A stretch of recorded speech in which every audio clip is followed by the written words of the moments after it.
First of all, it's an honor to be here. And just if my brief, when I think of REB, I just want to thank all of you, especially the broadcasters, for the honor of allowing me to serve you, because that's really what I feel that I do every day. So I just want you to know how much I value that, and I am a reflection of you. So many of the comments you're going to hear from me are based on feedback that I get from many of you and our members, and we are trying to serve you the best that we can. I know sometimes there are things that we do that you may not necessarily agree with, but we need to hear from you. So that's my commercial at the beginning. I'm also going to review some things today that we've already gone through, but I think it's a good reminder.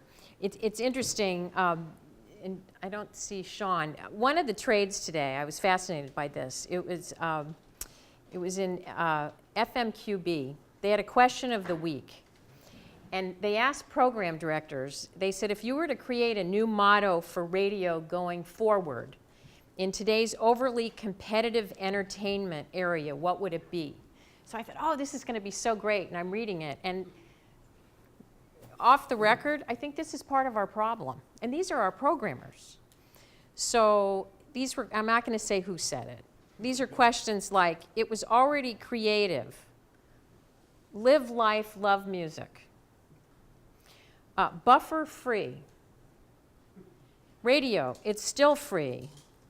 It's not your mom's old radio station. Radio, we've been on all along. Connect emotionally and feel something. Radio is a 4-letter word, free. Play the hits. No username or password. All live, no jive.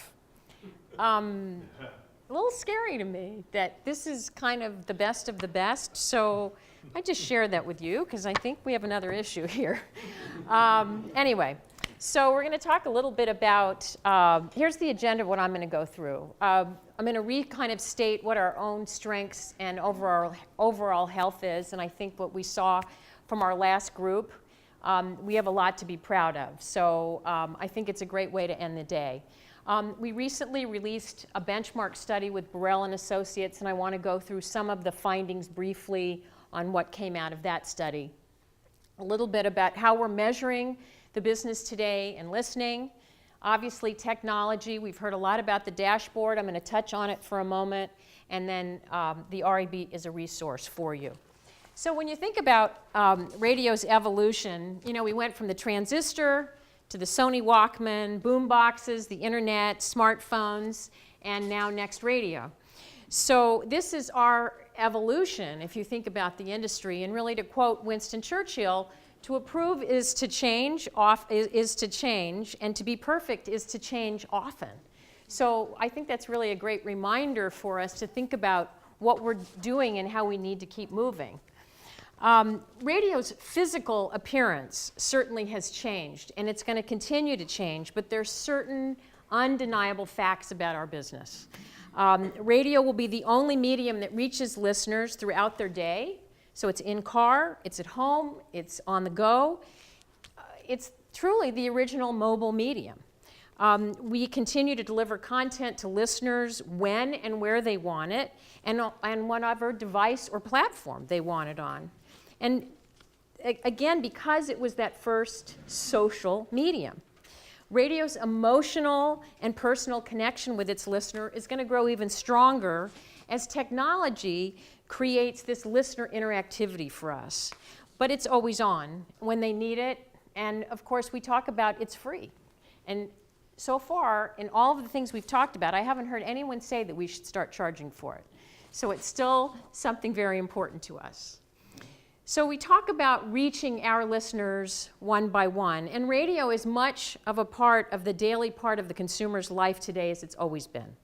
It continues to be the ultimate audio source for information, entertainment, and music, and it's the voice that speaks to each of our listeners one by one as well as one to many. And our formats are diverse. Now, maybe not as diverse as they used to be, as we heard from Sean a little bit while ago, but it allows our marketers to reach target audiences according to their lifestyles, their interests, their age groups, and languages, and delivering and managing these ad messages that drive traffic and sales for both Wall Street corporations to, most importantly, our Main Street businesses. Rick shared a little bit of this with us earlier when we talk about advertising budgets. And I think it's really important to look at this, that in 2012, businesses spent 6% less on advertising than they had a decade earlier. And you'll notice that, and again, Rick, his compliments what he talked about, but the line that's growing are promotion dollars. Not advertising dollars, but promotion dollars. So when we're talking about budgets, they're coming from advertising dollars. Our revenue's still holding on. We just released our year end for Q4 for the whole year. And unlike many organizations, we don't forecast revenue. We reflect revenue. So it's very important. You will never hear your RAB talk about where we think we're going. That's your job. We don't do that. We just reflect. But even with the ad budget downtrend, radio's revenue is pretty solid. And so those same businesses take advantage and recognize all of our unique strengths. And again, our number that we are using based on Miller Kaplan is $17.6 billion. And in contrast to that ad budget decline, radio's revenues are holding on to its dollars. And in fact, are growing further away from radio's every medium lowest point of 2009. So, it's actually okay. Of course, we'd all like it to be better, but that's a good thing. Now, radio's digital sector continued to actually bolster our bottom line. And the digital revenue topped $889 million at the end of 2013. And as you can see from this chart, digital is continuing that upward growth. And at the end of the 12 months of 2013, it was 16% greater than where we were in 2012. And again, with no place to go but up, it continues to be our largest growth sector. Again, the numbers are smaller, but they are still growing. That's a good thing. As I mentioned, we recently released our second study that we did with Burrell. And I want to talk a little bit about what are the revenue opportunities for radio. And so this benchmarking study came from local radio stations' online revenues. And this entire full report is available on rab.com for any of you. So let's kind of look at what some of the findings were. So based on Burrell Associates' small business survey, the local businesses spent $24.7 billion on digital advertising. Now that's 32% over the year before in 2012. And currently they're forecasting in 2014 that that's going to grow 42%. And despite what you may hear, more than 3/4 of all local advertising is still controlled by legacy media. Again, confirming what Rick talked to us before. And again, when we talk about legacy media, that's radio, newspapers, television. In fact, in any local market, half of digital advertising is sold by someone who either works in radio, television, cable, or newspaper. So I think that's very important too. As we think about the digital, more than half of it is being sold by people like us. That's a good thing.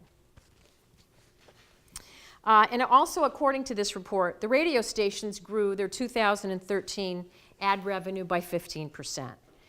And our survey was based on 294 radio managers at 2010 stations. And they're projecting that the revenue will grow 22% for 2014.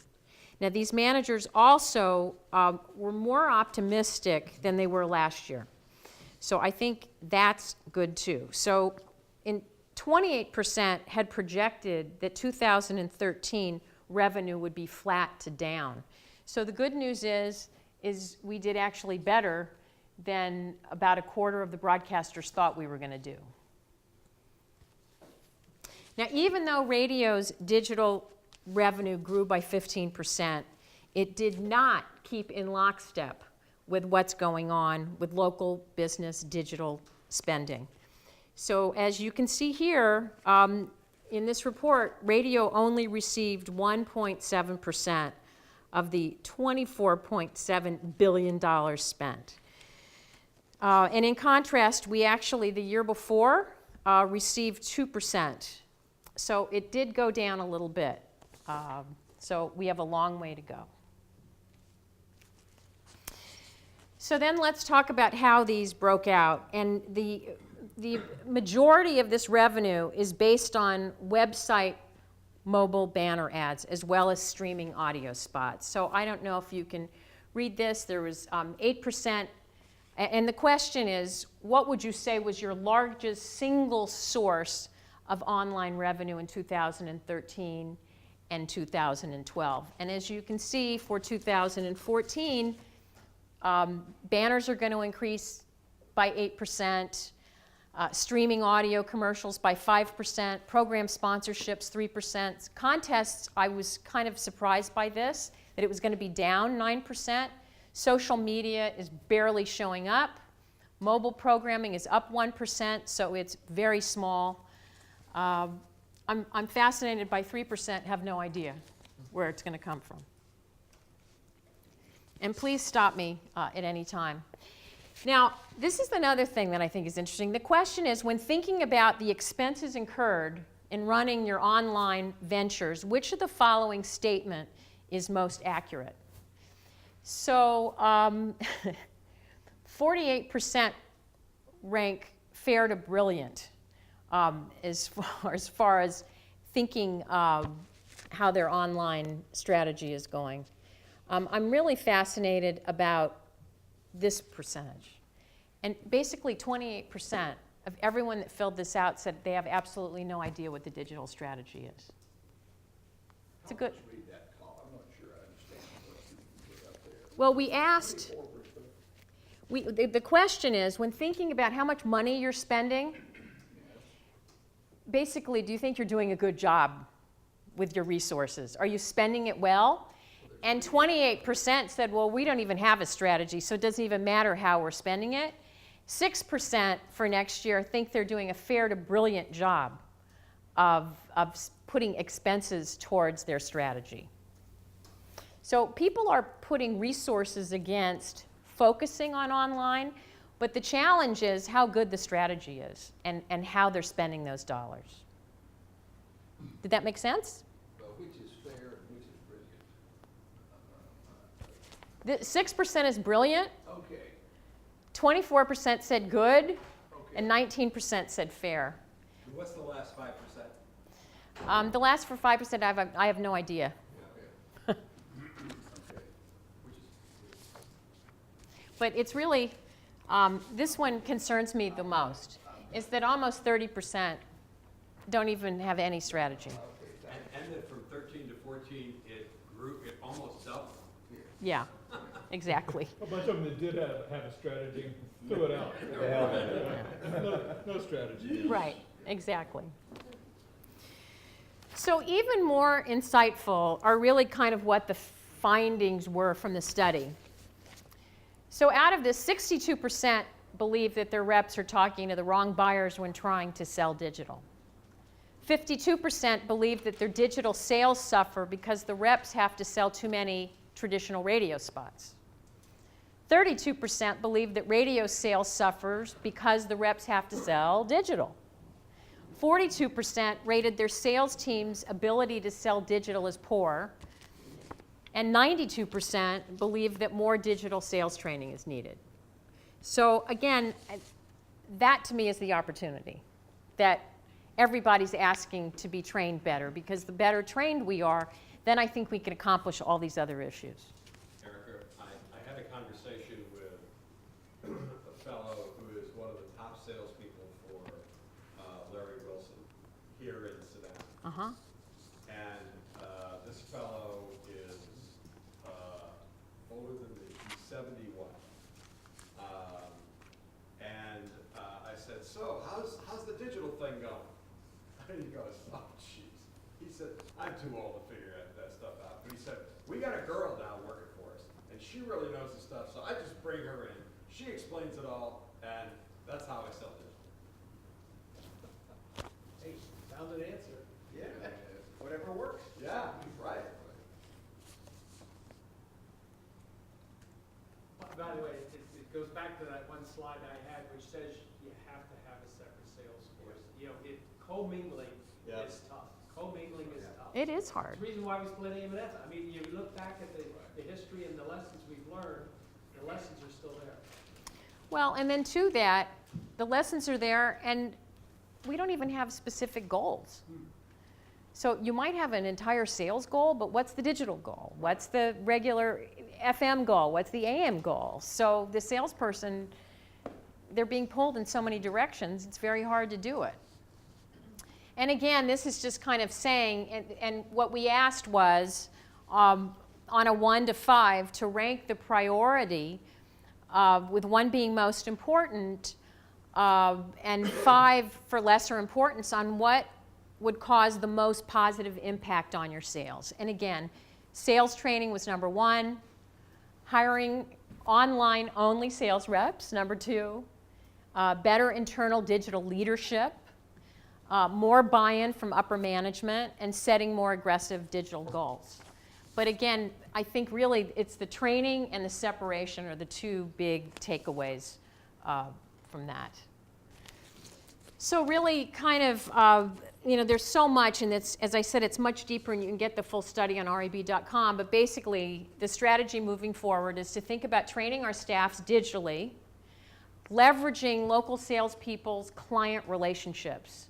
Because if 50% of the legacy media salespeople are actually the ones handling digital, we need to take these relationships that we already have with our local businesses and introduce them to that digital salesperson. Now, I think what this is also recognizing is we're going to have to think about the way we compensate salespeople, because that's a whole other issue. We could do a whole day on that, but that's a big issue. Budgeting digital for each seller, because that does not seem to be something that we do consistently. Adding the digital-only salespeople to our staff, and thinking about what our products are to expand beyond just selling banner ads, and especially beyond audio streaming, because most radio stations are not charging a premium for their streaming. It's kind of what we used to do, that added value, where we threw it away. We kind of do that on our streaming. And I'm always amazed how many advertisers don't even know that their spots are being streamed. Because in some cases, radio isn't even telling the advertiser it's being streamed. And then I know someone was talking about this last night. I heard someone talk about it today, but creating a digital agency to consult with SEO and SEM and social and email and web design and mobile. You know, we talked about the company that had just sold. Did they get the digital division with them? Or did they just buy the radio stations? And that's become a real area that we can excel in with the right people. So now we've seen kind of how radio has evolved in its physical appearance, but technology has brought a lot more to our toolkit. And so now I want to talk a little bit about how we can use that to our advantage as well. You know this, radio is a mass medium. The number of people listening to radio continues to grow, reaching an all-time high of over 242 million people every week. I mean, this is a phenomenal story. It's a phenomenal story because we've never really sold radio traditionally as a brand, as a branding agent. We've sold price and item. And yet what we're learning with technology, with PPM, is that you can absolutely use radio to help brand a company. And that's something we talk about a lot on the national and regional basis. And radio's never been sold that way. You know, this is tough.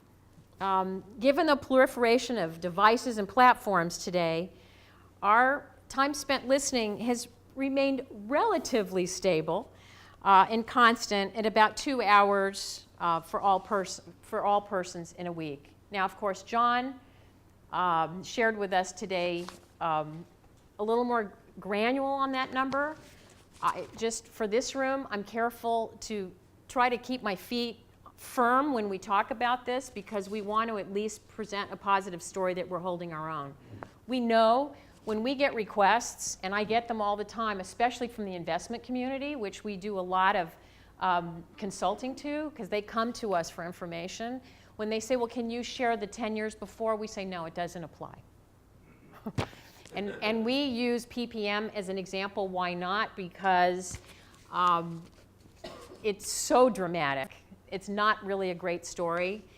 And in a sense, we're fortunate that the technology changed in the top 50 markets, so it allows us that excuse to not share that information. Erica, has anybody stopped down to look at the relative change over the last 10 years in diary-only markets?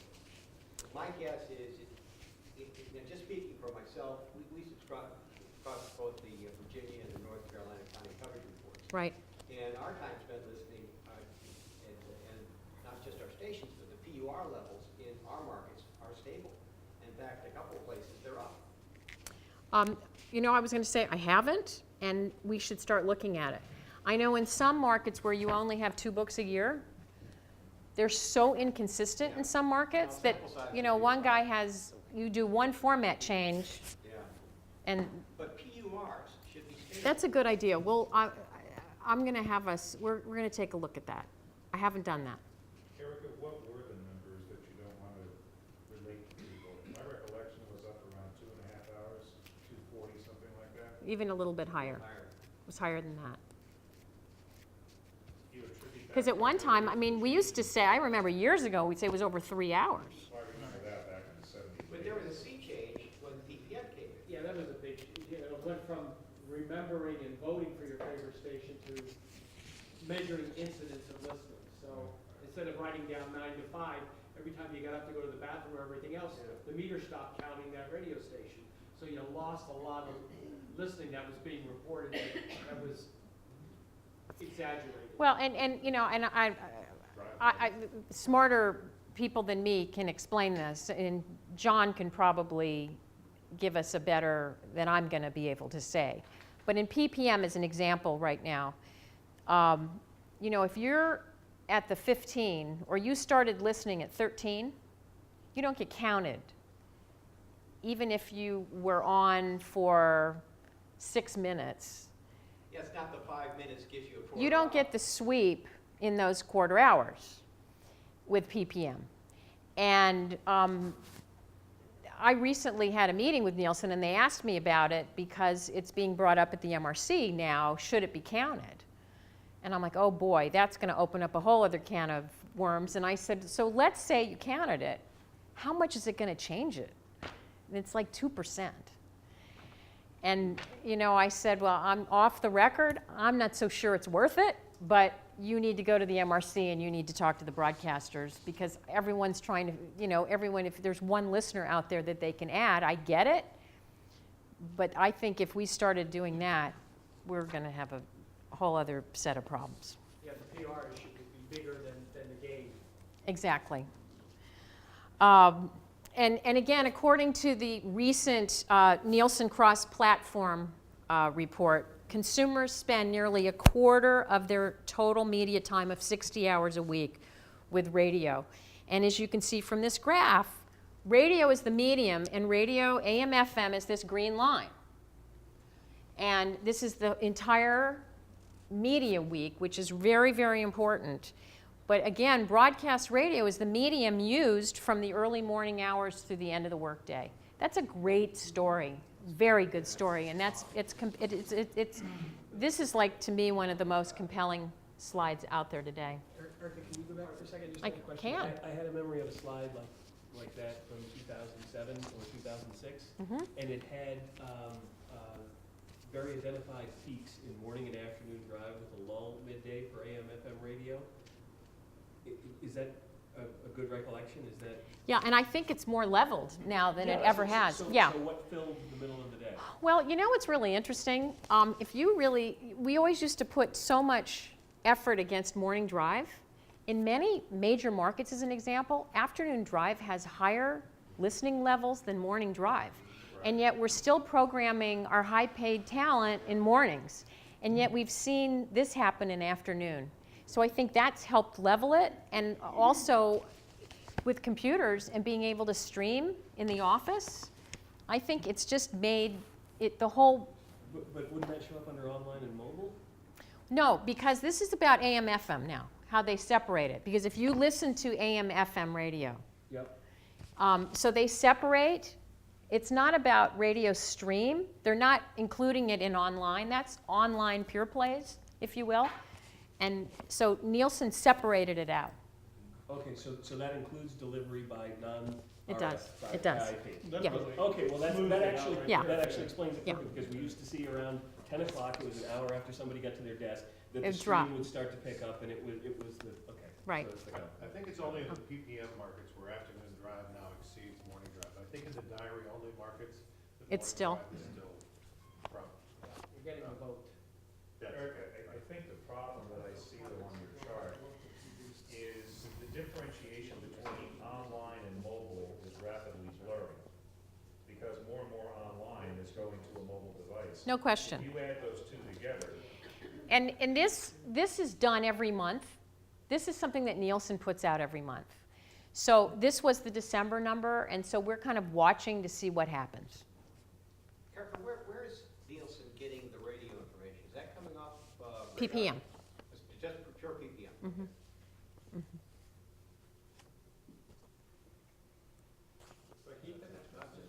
Yep. So Erica, would one correctly add the percentage share of online and mobile together?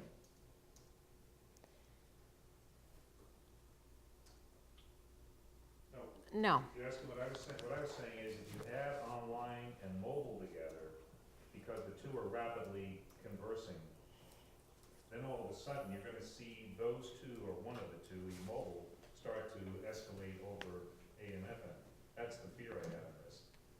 I think right now you've got a kiss in this thing, but if Right. you take a look at the trends we've seen elsewhere today, the two of those eventually are gonna converge.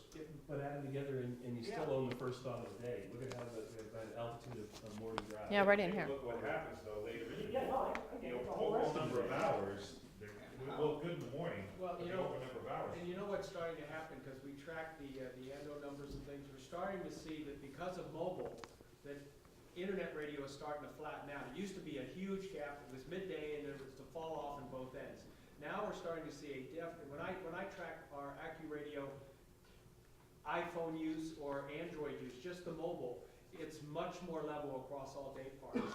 So that as mobile continues to grow, you're gonna see the drives starting to fill out Right. on mobile. How is mobile measured? You don't have With great difficulty. the meter does it, the people meter does it. It's measured at the server level. Right. Ando measures it at the well, Stefan, you know, I mean, it's been measured at the server level. So they're measuring at our servers. Okay. But this is Nielsen. This is a Nielsen Yeah. platform report. This isn't, So I would argue this that is an that's, extrapolation. I would say that that's not as accurate as the Ando numbers, because Ando shows a much flatter use now Flatter line. across all day parts. When you pay for your bandwidth, you're gonna see that in your bill. Never mind who's measuring it. That's a very good point. Yeah. That's a very good point. And as you'll see, and this is based on adults 18 plus, when it comes to audio choices, there's no comparison to broadcast radio. And our reach in 1 week is greater than any internet or satellite radio. And further, it's greater reach than a pure play, including Pandora, and online streams in a month. And, you know, just a mention on Pandora. I have been asked, and the REB has been asked, why we don't have an anti-Pandora pitch on reb.com. And honestly, the reason we don't do it is when we are out talking to advertisers, we really don't refer to Pandora directly by name. We talk about pure plays. And Pandora gets a lot of press, but we're very careful, and I'm not Pollyanna in that I'm trying to ignore that they exist. Of course they exist, but the more we keep saying it's us versus Pandora, we're giving them the credibility. And so to us, there are pure plays. There are also other companies. And who knows who's going to be around in 3 years and what that marketplace is going to look like. So please understand that's why we have not aggressively done that. Not that we don't believe that it exists, but for right now, we think it's a stronger story, and we should be proud of who we are as radio. Is it coincidental that the metric for the AM/FM broadcast stream and visited Pandora.com are exactly the same? Well, you know what's really interesting, and here's another thing, and Paul has heard me say this. Pandora is actually a friend to our business, because if you look at the numbers, a person that listens to Pandora is much more likely to be a heavy P1 of AM/FM than someone who doesn't use Pandora for music. So it's pretty interesting how intertwined we are with that listener. And then and this is, again, on 12 Plus, according to the Infinite Dial 2014, which we heard a little bit about, online radio, which is defined as listening to AM/FM radio stations online and or listening to streamed audio content available only on the internet, continues to grow, with now more than 124 million people ages 12 plus or older listening in the last month. And that's slightly less than half of the 12 plus population. So again, that's a number we're going to see continue to grow. But it's 30 million per week versus AM/FM, which is 235. No question, no question. And then the time spent listening to online increases as well. So it's well over 13 hours every week to slightly over 8 hours in 2010. Nearly 1 in 4 people have used a smartphone in their car to listen to online radio. And with smartphone the penetration well over 60% now in the US, again, we heard this earlier, but mobile is definitely the key to our continued growth and innovation. New technology equals new opportunities. So it's actually pretty exciting. It's intimidating and it's scary. But we have a solid position with our listeners. And we're connecting with them over the air, online, on demand, across devices and platforms. So as technology is changing, it's providing us with new opportunities. And those new opportunities will also involve increased revenue, advertising vehicles, content distribution, such as the FM receivers and MP3 players, mobile apps for smartphones and tablets, the FM-ready cell phones, and in-dash. And you've heard Bud talk about it, Next Radio. I know you guys talked a little bit about it yesterday. This is a great innovation going on. And just so far, and these are the new numbers, there have been over 240,000 app downloads of this Next Radio.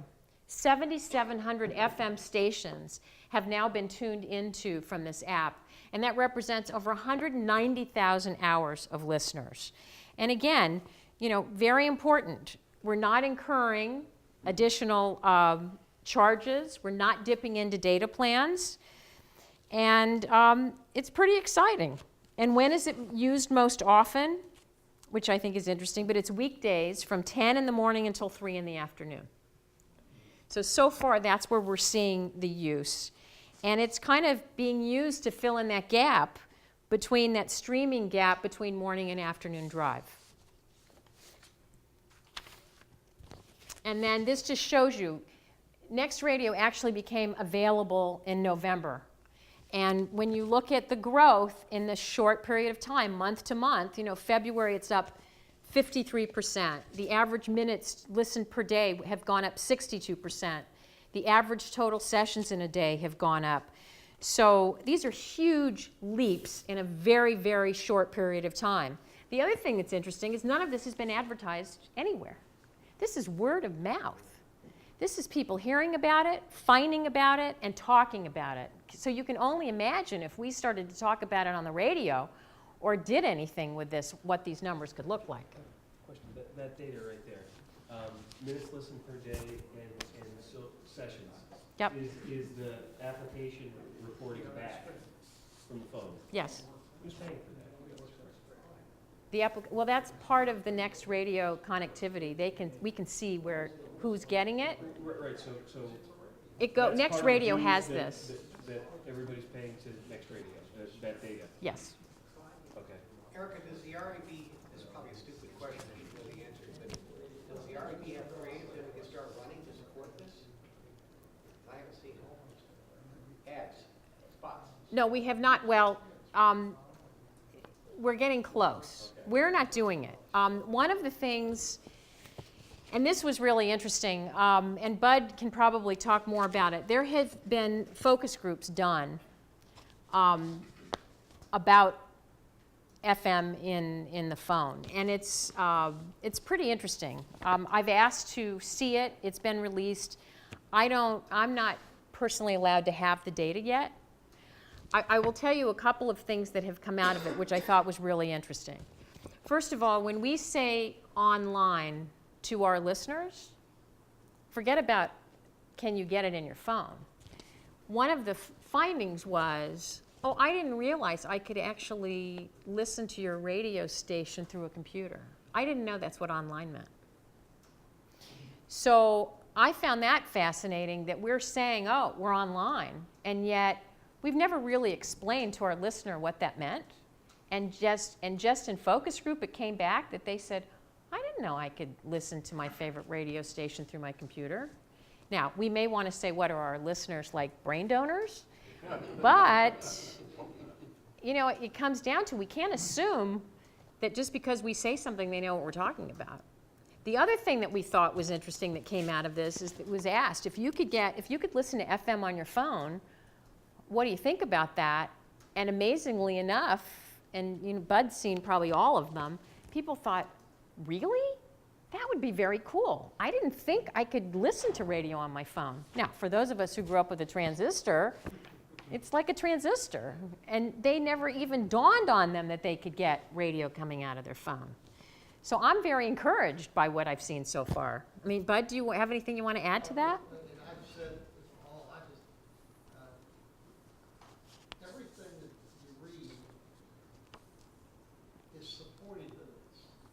The thing that is not supportive is kind of the questions that come out of here. Why is it moving faster? Why is this? Eric Rhodes just wrote a piece this afternoon. Why is it moving faster? And yet, it is everybody in our industry, we talk about unity, we're all trying to find something wrong with this thing. I mean, where is the downside to having an FM radio in every cell phone in America? I mean, why can't we? My point is, we should be pushing it on our stations. Well, we Like should. I want my MTV campaign. Right. Well, and you're right. But what really has had to happen is we had to get all 5 of the major companies behind it, paying their money. That has just happened in the last 2 weeks. Yeah. Literally.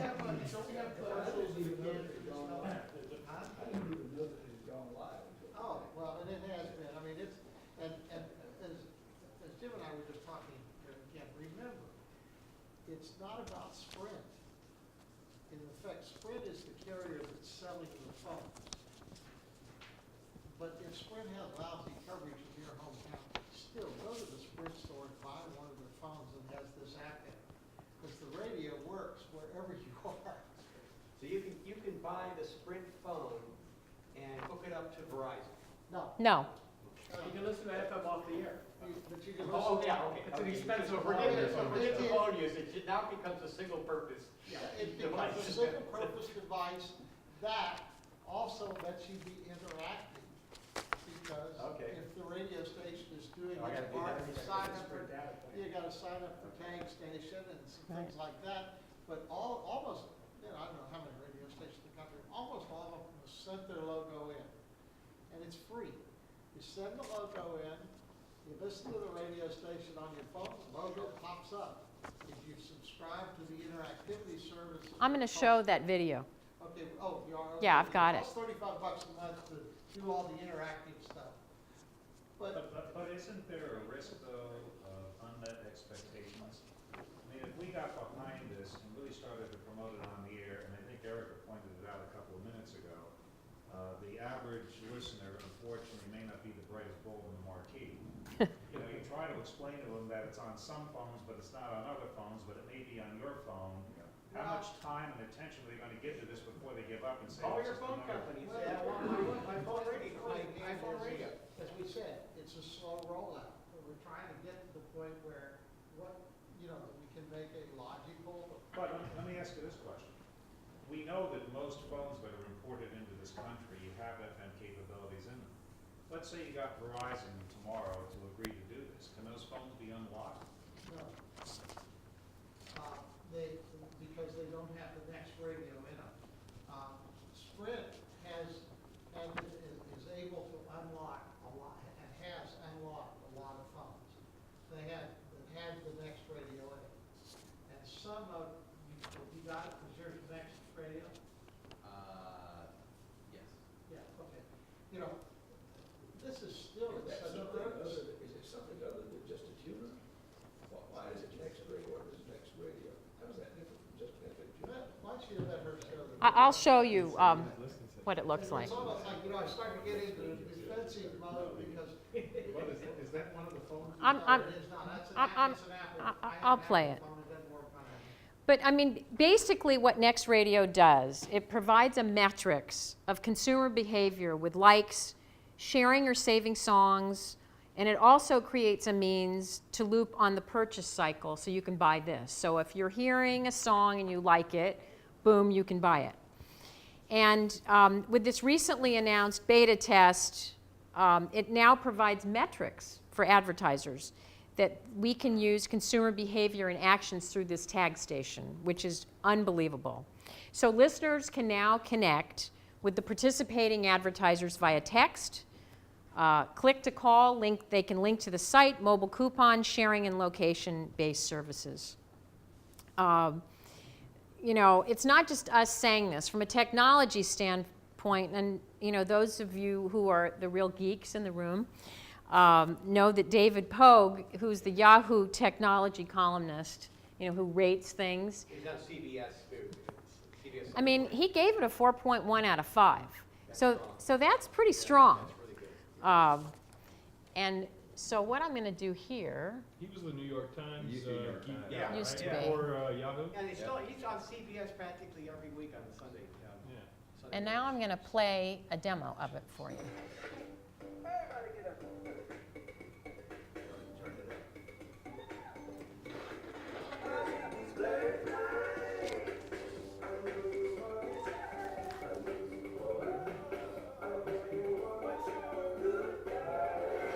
Robin Thicke takes over Madison Square Garden on November 30th. Make sure you mark the date now. 97% the official VIP free bar. Stop by participating area Sprint stores and register for VIP passes plus tickets to the show from I-97 where hip hop lives.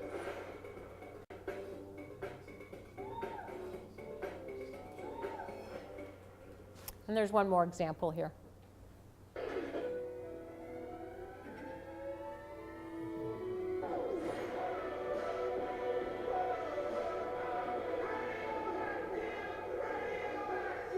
Has your chance to see Imagine Dragons live at the Frank Irwin Center. Want to go? Text the word Dragons to 29217 now. 101st texter wins a pair of tickets to the show on November 30th with VIP access. Visit 101x.com for more details on the show and for more chances to win from Austin's independent, local alternative. 101x.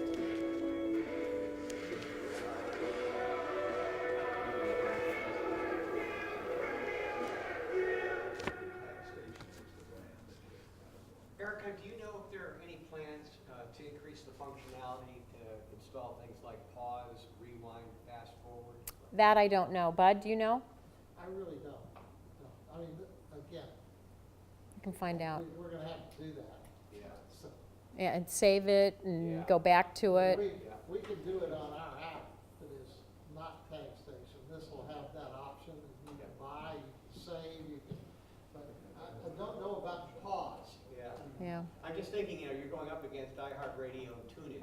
right. And if we're gonna have the same, basically, a seamless switch from Yep. them to next radio. We'll find out and let you know. Again, I don't know the answer to that.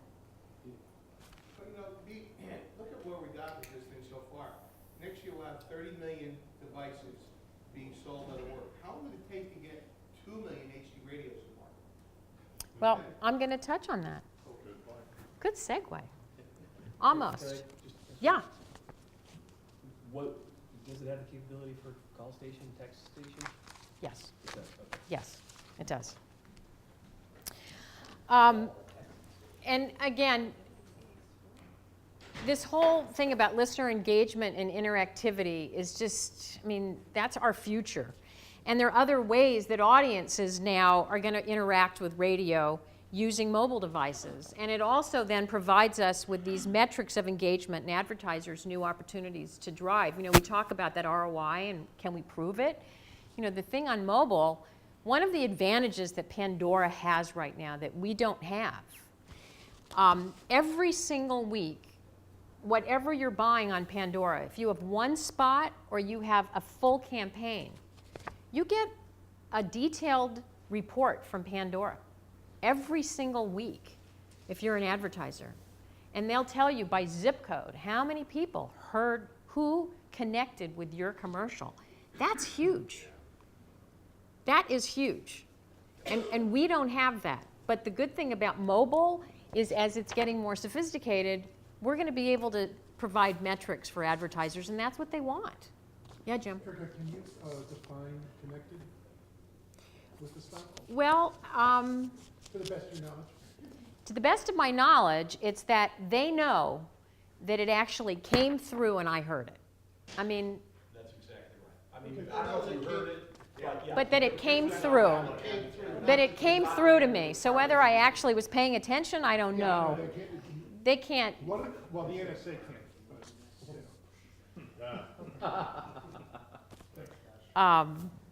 But I think, you know, that's pretty exciting. So there's another opportunity, you know, and they're also talking with Jeff, but it's called Clip Radio. And Clip is an app that allows listeners to clip something they've heard on their favorite radio station, and it instantly places it on your smartphone. So once you have downloaded this Clip app, any radio station, if there are 20 stations in your market or one, anything that has been Clip enabled in your market, that consumer only has to clip it once. And yet they can pick up anything in any market.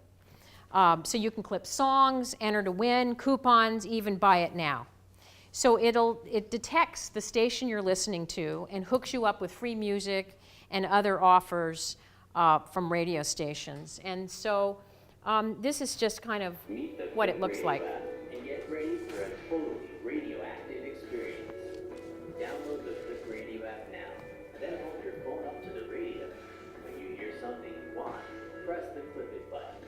Instantly, everything you hear is delivered straight to your smartphone. Tickets to concerts and events, special offers and deals, and more.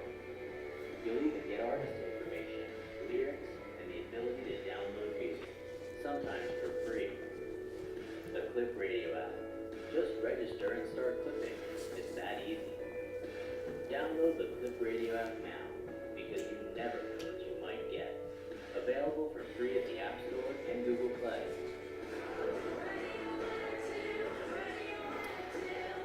Now, this has been tested right now in Portland, Oregon.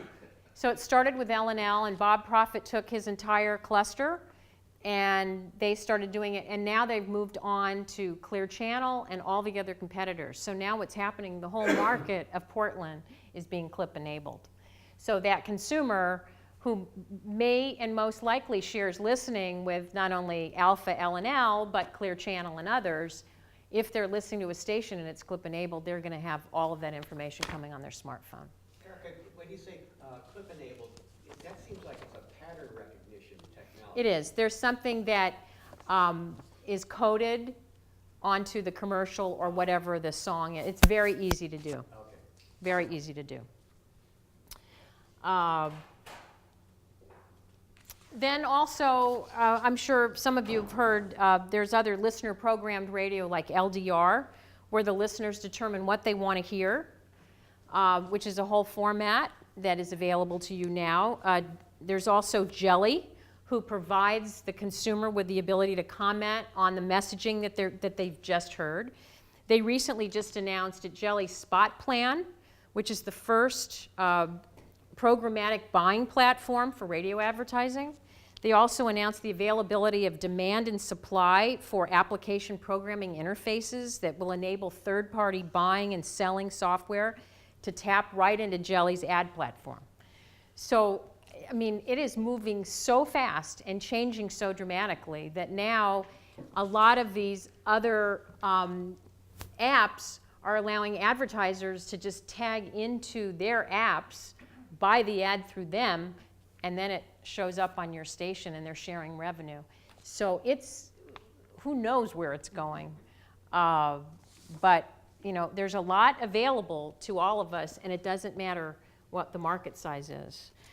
I'm going to go through this briefly because no one can do it better than Mr. Jacobs. Definitely the experts. But again, you know, we've always delivered the content wherever and whenever the listeners wanted it, and that hasn't changed, and it's not going to change. But what the means to get that information is what's changing. And the dashboard is the most controversial that we're talking about, and, you know, arguably probably the most important area that we need to protect. So we've got to continue to secure our place on that dashboard. There was a lot of buzz, a little bit of buzz at the radio, at the Consumer Electronics Show, and the REB was there. We were on the floor, and for those of you who look at Radio Sales Today every day, we did our own down and dirty video every day, live from the floor, interviewing, to try to bring it as close to you as possible as we could. And if you're not, as an REB, if you're not seeing Radio Sales Today, please let me know. I'll make sure you get it. But we've been trying to integrate more video into that product so that if we're somewhere, as I said, we bring our own equipment, we do it ourselves, take our own picture and throw it up there, but it works. You know, Clear Channel at CES this year, they announced further expansion of iHeart, and they, you know, have confirmed the integration of the Jaguar Land Rover, Volvo, and Kia. And then they're going to be working with Bosch Softech, which is a leading platform solution provider, to extend iHeart's in-car reach and ensure that consumer experience across all vehicle lines. HD, which we talked a little bit about. At the NAB in the spring last year, I had a meeting with the people at HD, and they were telling me how great it was and that everyone knows it. And I said, well, I may be the only person that doesn't, but I said, I have never used HD in any pitch that we have done to any advertiser yet since I've been at the REB. So whatever you're doing may be fabulous, but I'm not so sure we know what you're doing. So I said, you've never sent anything to the REB. We have nothing on our website about it, and we can't even talk to our membership about it. So I said, if that's the case, I don't think I'm the only person that doesn't know what's happening. So what we found is a lot of the stuff that they were doing was written for technical people. It wasn't written for broadcasters. So we started to look at the HD information and said, well, this is great, but I can't take this to a sales staff at a radio station. It's way above all of our heads. And we need to rewrite it, put it in English, and make sense of it. So the good news is there are nearly 17 million HD radio receivers in the marketplace today. 2,200 stations have actually converted. There's almost 1,500 HD 2, 3, and 4 multicast channels on the air. And 34 automakers are shipping vehicles equipped with HD technology. Now, another opportunity, we talk about the education. You know, when I bought a new car last year, and I knew that HD was in the car, and I said to the salesperson, does the car have HD? And he said, yeah. I said, what is that? He goes, I have no idea. But I think that's really important because most people have no idea what it is. So that gives us another opportunity to go in and talk to, if we are a station broadcasting in HD, we should be doing sales meetings with the sales staffs to talk to them about what HD is. Yes? How does it work for you? How does it work for me? You know, it sounds good. I will tell you, not a great experience. And that unfortunately is the problem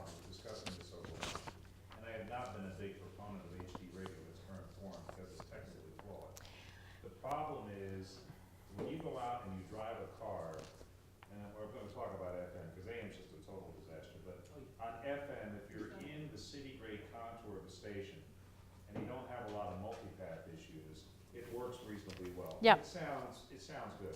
There's no way you're gonna get a 48 kilobit stream to sound like what you could do with CD at 1.5 megabits, but nevertheless, it is an improvement. The difficulty is, once you get out toward the fringe, and I'm not talking about the fringe of analog reception, I'm talking about the fringe of HD. Right. It continually flips back and forth, and there's a delay. Right. And it's one of the most annoying things you can experience, and here it is. Either people switch over to satellite, so you don't have to put up with it, or two, they switch off HD. In either case, we're been defeated. And I've talked to Bob about it on numerous occasions, and he acknowledges the fact. Right.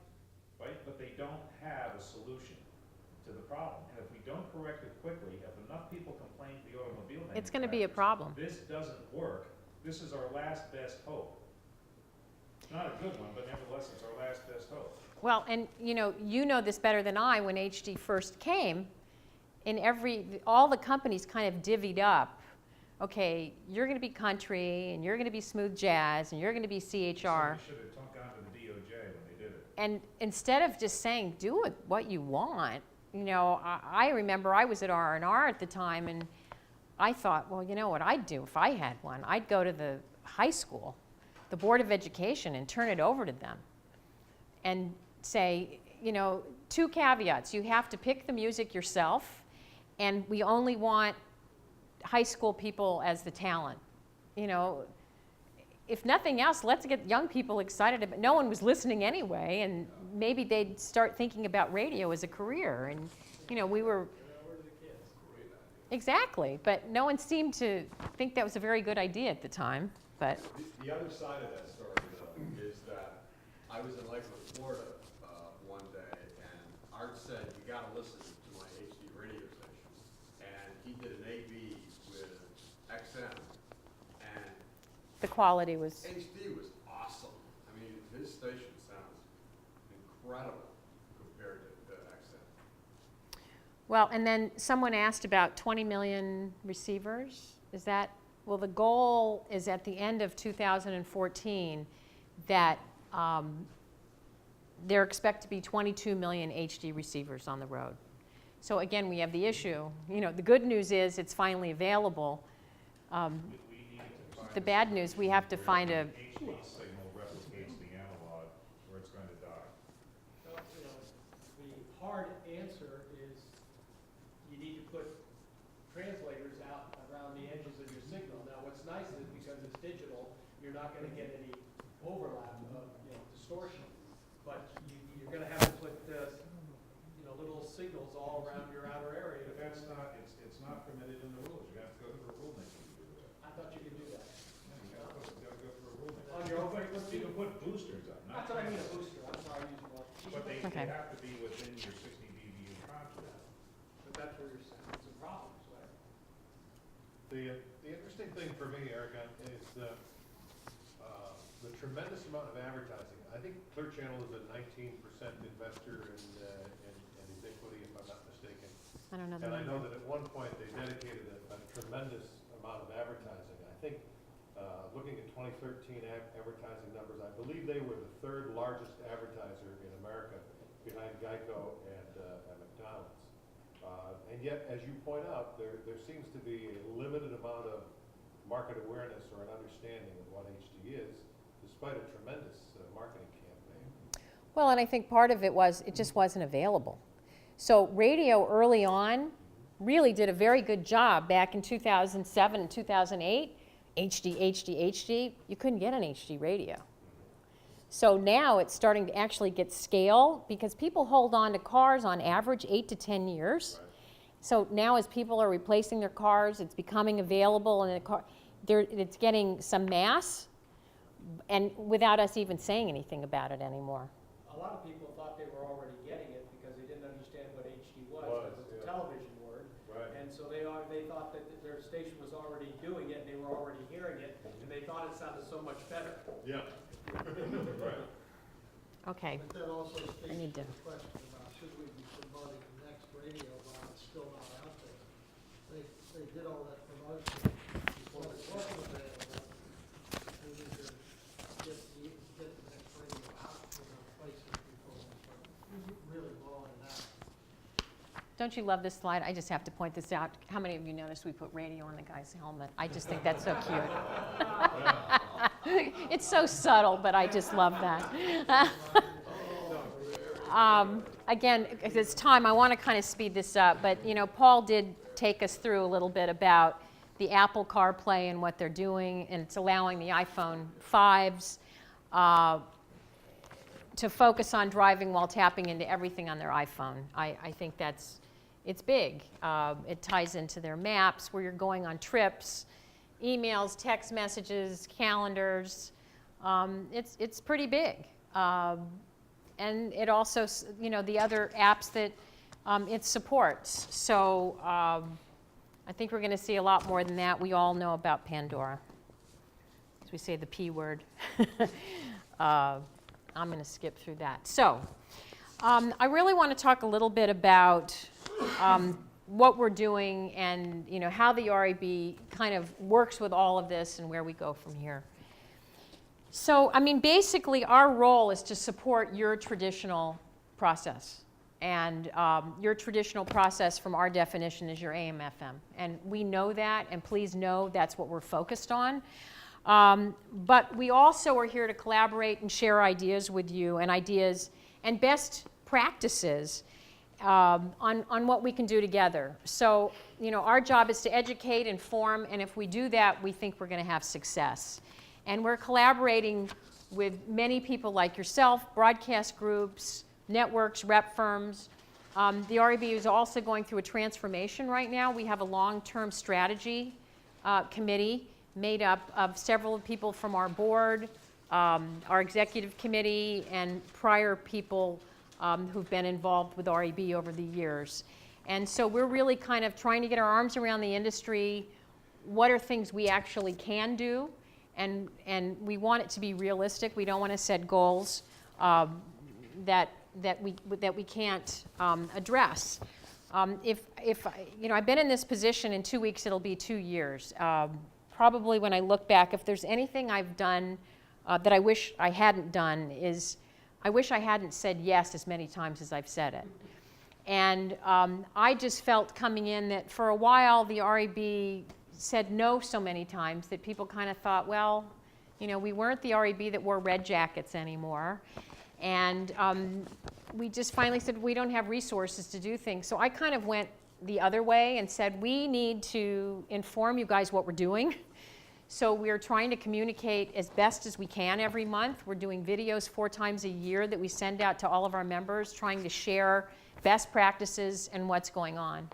And we have a very large list of what we call our training toolkits. So we have webinars every month, and we have tied into many of the state associations. So many of you have access directly through your state association membership.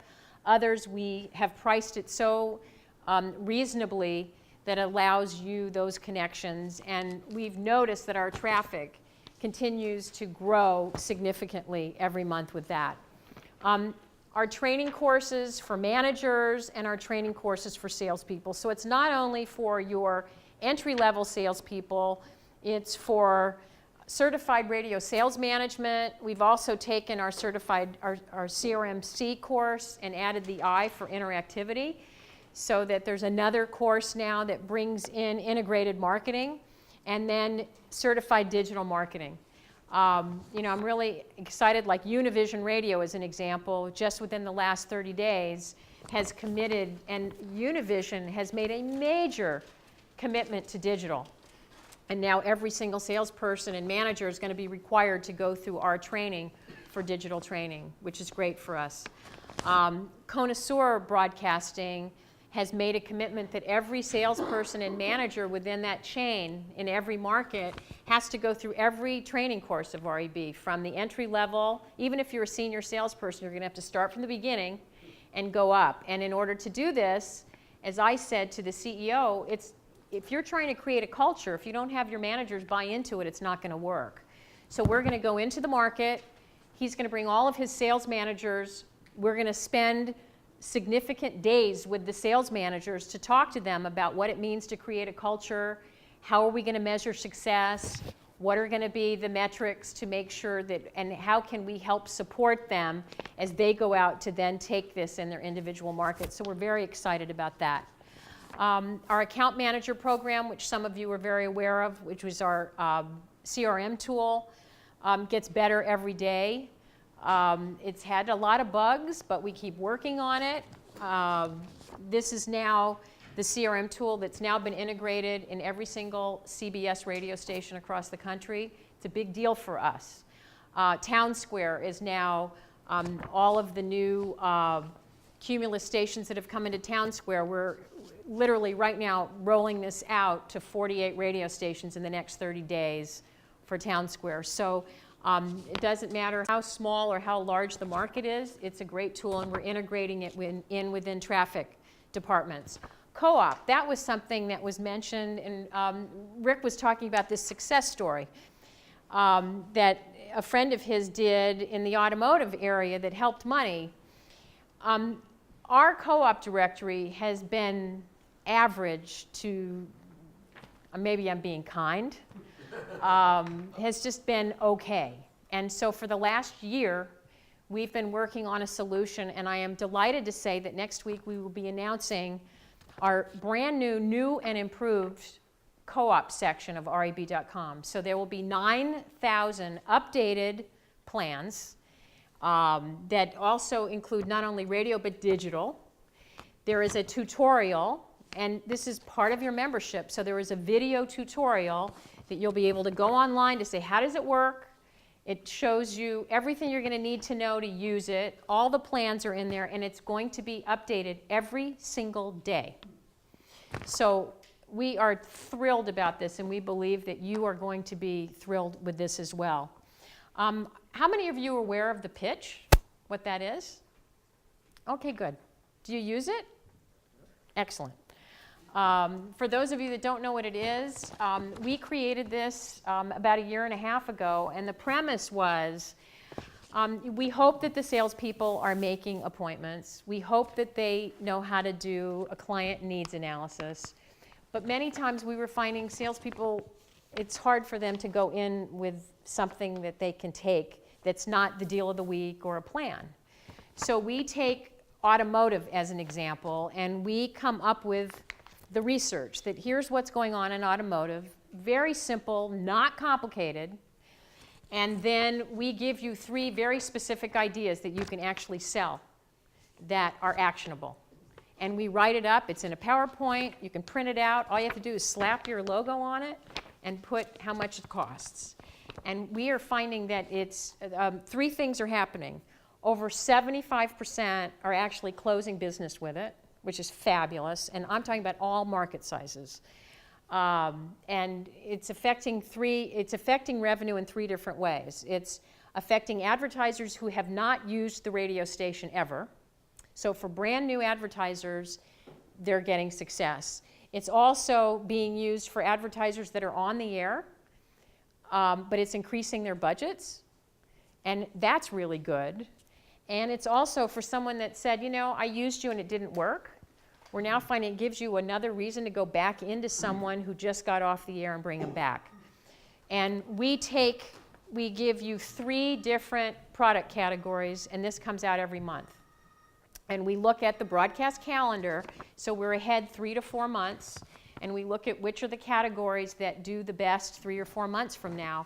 And here are very specific, actionable ideas that you can take into an advertiser, and you can close them. Radio Sales Today, obviously, is our sales arm that every single day, and everything is available, by the way, on mobile.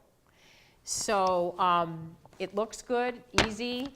The salesperson's in the car. Of course, we still have the 800 number, but how many salespeople? You would be surprised how many calls come into our office. Things haven't changed. Hey, I'm walking into, I need a pitch. I'm walking into the car dealer in 5 minutes. Really? That's how much planning goes into it. But at least they can pull it up on their phone. It's right there, any information. So we're happy about that. The HD, as I mentioned, we are creating an area on the website so that as information is available in English, it's up there. Some of the radio stations, by the way, there's a test going on with 3 different stations. One's in Houston, one's in Tampa, and I don't remember the third market, where they've actually taken their HD station and sold it to a local advertiser 52 weeks a year. So we're going to look at that and watch, and if that's a success story, we will make it available to you, so that's something you may want to do. Easy auction, it's our deal opportunity, so we have that available. It's very low cost to radio, as I was saying at lunch. We have a radio station in Market 238, thriving metropolis, who's billing almost $1 million a year using Easy Auction. That's huge. What are the call-outs for that station? I can't tell you that. I'll tell you off the record. Our FCT reports, which, again, when I did this, I thought about it on the plane going, oh, I left that off. I don't know how many of you have seen the FCT reports. This is something that is free to all of you who have radio stations that have databases.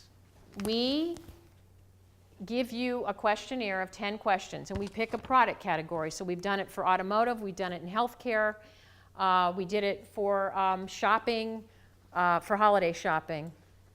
But this is available to you, where we will give you this information, you put it up on your website, you send it out to your database.